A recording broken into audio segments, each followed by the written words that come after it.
told for years that carbs give you energy. So why do they leave you tired, bloated, and wanting more? The average person eats over 250 grams of carbs every single day. Bread, chocolate, chips, pasta, it all adds up before you realize it. But here's the truth. Cutting back on carbs doesn't just help you lose weight. It completely transforms your energy levels, your metabolism, your mood, and it even lowers your cancer risk. Carbs are one of the most controversial topics ever. Some say they're essential, while others say they're the main cause of inflammation, weight gain, and diabetes. So what's going on here? Do we really need to cut out carbs to be healthy? Especially if you've battled cancer or you're just trying to prevent it, you've likely wondered, should I cut out carbs completely or do I need some to stay alive? Well, there's actually no such thing as an essential carbohydrate. Crazy, right? We've built our entire food system around something that our bodies technically don't even need. Your body doesn't need carbs the way it needs essential protein and essential fats. Those are essential because your body can't make them on its own. You have to get them from food.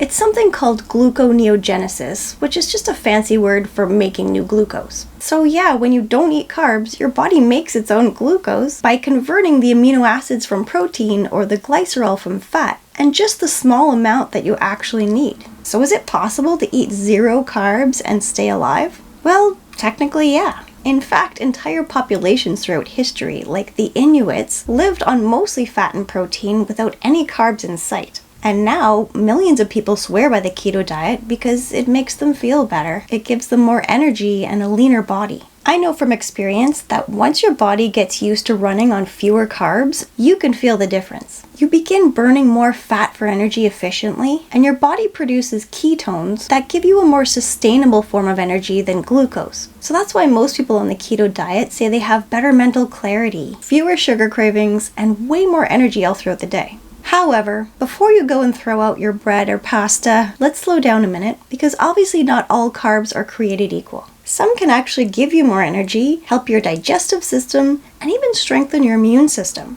Obviously, the carbs from blueberries or broccoli are a whole different story than the carbs you get from pizza or donuts. When you eat refined carbs like white bread, cookies, sugary drinks, pasta, your body breaks these down super fast into glucose, and that's what causes your blood sugar and insulin to spike. And this is really dangerous because having consistently high insulin levels creates the perfect environment for cancer cells to grow. Most cancer cells love sugar more than anything.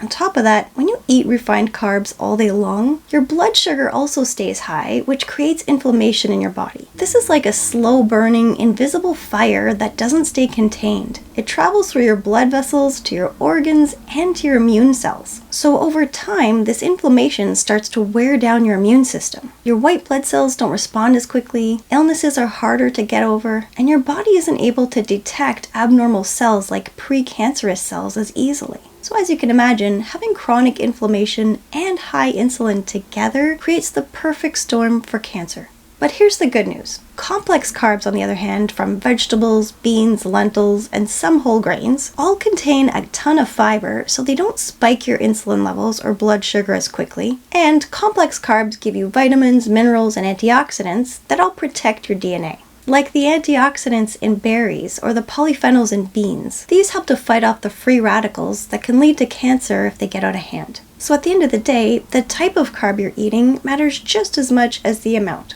But let's talk about who should really consider cutting back on carbs. Regardless of the type of carb you're eating, some people can really benefit from cutting back on them overall. For example, if you're someone who suffers from blood sugar swings, you know that mid-afternoon crash where you feel like you could fall asleep at your desk, lowering the amount of carbs you eat, whether they're refined or complex carbs, can help you have more steady energy levels. And especially if you're dealing with insulin resistance or pre-diabetes, lowering your carb intake is one of the most powerful things you can do to turn that around before it turns into full-blown diabetes. And this can take as little as 2 weeks. It gives your pancreas a break because every time you eat carbs and your blood sugar spikes, your pancreas has to jump into action and pump out insulin to pull that sugar out of your blood and into your cells. But when that happens meal after meal, day after day, your cells start to tune insulin out. They become resistant to it. So your pancreas has to pump out even more insulin to get the same job done. Eventually, that whole system wears down, so your blood sugar starts climbing higher and higher. So when you cut back on eating white bread, you give that system a break and your pancreas doesn't have to work as hard. And over time, your cells will be able to respond to insulin again. It's almost like hitting a reset button on your metabolism. You give your body a chance to recover instead of constantly reacting.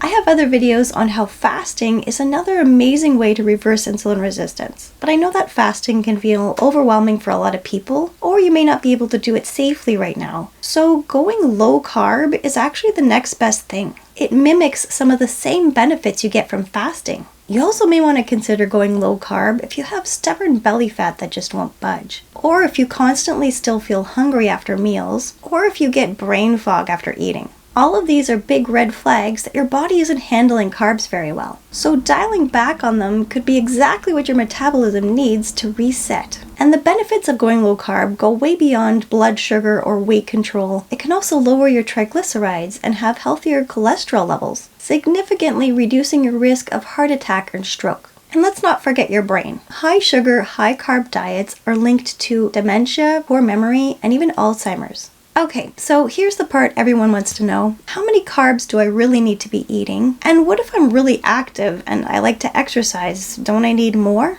Well, yeah, ketones are great for day-to-day activity, but they don't give you as much energy as carbs do. A single ketone molecule will give you 20 units of energy, where glucose will give you 30. Ketones give you a cleaner fuel, but less energy. That's why they're ideal for things like yoga or just walking. But if you're pushing hard, doing HIIT workouts, or playing sports, your muscles need quick energy. And you can't store ketones on reserve for later like you can glucose. That's why athletes or people who train hard often do best by eating more carbs. So that brings us to the big question, how many carbs should you actually be eating?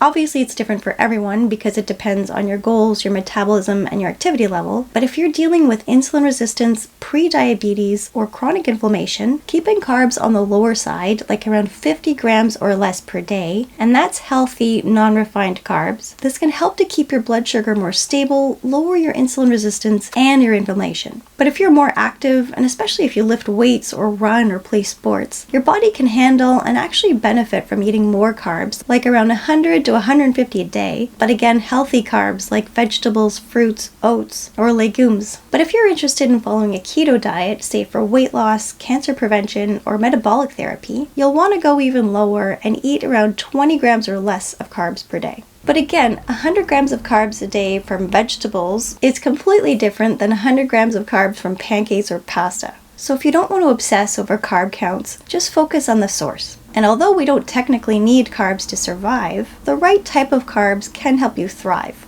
So what do you think? Are you team low carb, or do you still love your rice and potatoes? Drop a comment below, I'd love to hear your thoughts, and I'm leaving you with another important video to watch next on lowering insulin resistance, and I'll see you next week.